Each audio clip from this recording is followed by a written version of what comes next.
Bonjour. Hello. Hola. Marhaba bikoum. Sur le fil, Le podcast d'actu de l'AFP. des nouvelles choisies pour vous sur notre fil info.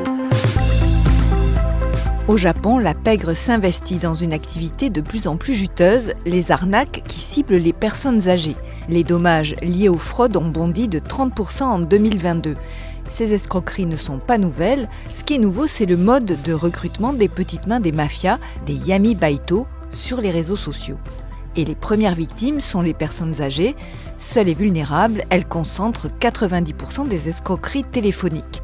Alors pour comprendre ce phénomène, j'ai appelé Tomohiro Osaki, l'un des reporters du bureau de l'AFP à Tokyo. Il a pu rencontrer à leur sortie de prison d'anciens criminels qui expliquent de l'intérieur comment ces mafias recrutent. Sur le fil.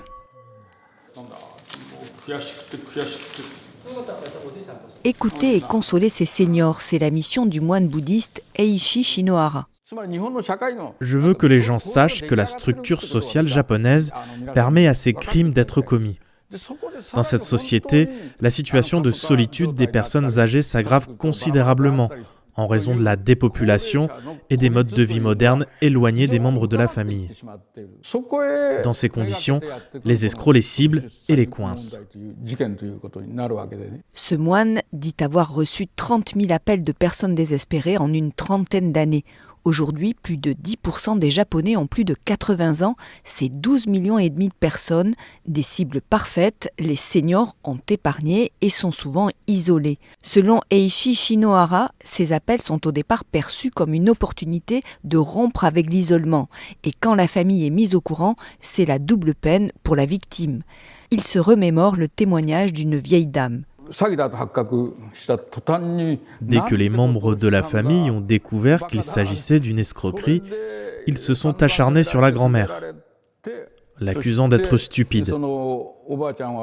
Elle était tellement anéantie qu'elle a tenté de se suicider, en disant qu'elle voulait rejoindre son défunt mari.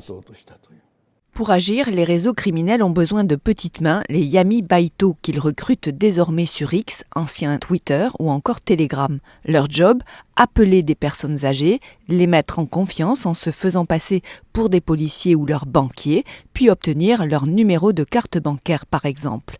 J'ai demandé à mon collègue Tomohiro Osaki ce que voulait dire exactement l'expression yami baito. C'est des petits boulots à temps partiel crapuleux. Ce qui a changé, c'est le mode de recrutement sur les réseaux qui favorise l'anonymat et qui rend difficile les enquêtes policières. Auparavant, vous pouviez voir des petites annonces pour ce genre de job louche dans les toilettes publiques et aussi dans des magazines de petites annonces pour emploi. Mais grâce aux réseaux sociaux japonais, les criminels, les gangs ou de plus en plus de personnes profitent de cet anonymat pour recruter n'importe qui, des adolescents aux personnes âgées qui sont prêtes à travailler pour eux, pour gagner de l'argent. Les réseaux, selon la police japonaise, c'est l'une des raisons pour lesquelles nous assistons à ce genre de pic.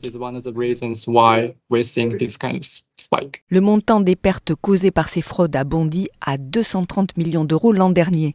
Il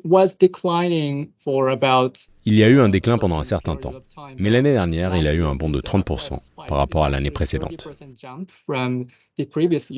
Dans ces organisations criminelles, il y a les arnaqueurs, ceux qui contactent leurs victimes et ceux qui sont chargés de la logistique. Tomohiro Osaki a rencontré un ancien criminel. Cet ancien détenu reconverti dans l'hôtellerie a tenu à rester anonyme. Plein de jeunes sont attirés par ce genre d'emploi. Et je pense savoir pourquoi. C'est comme si vous étiez dans un jeu vidéo où on vous confie des tâches, vous accomplissez des missions et vous obtenez des récompenses. Vous ne rencontrez jamais personne, vous ne communiquez pas en direct. Et ça ne semble pas réel. Et avec le recul, ce qui le frappe, c'est l'aspect virtuel désincarné de la relation qu'il a eue avec son employeur de l'époque. Après avoir fait le travail, on est payé en liquide, la somme est déposée dans une consigne de gare, vous recevez un message avec un emoji bon travail et c'est tout. C'est quasi virtuel.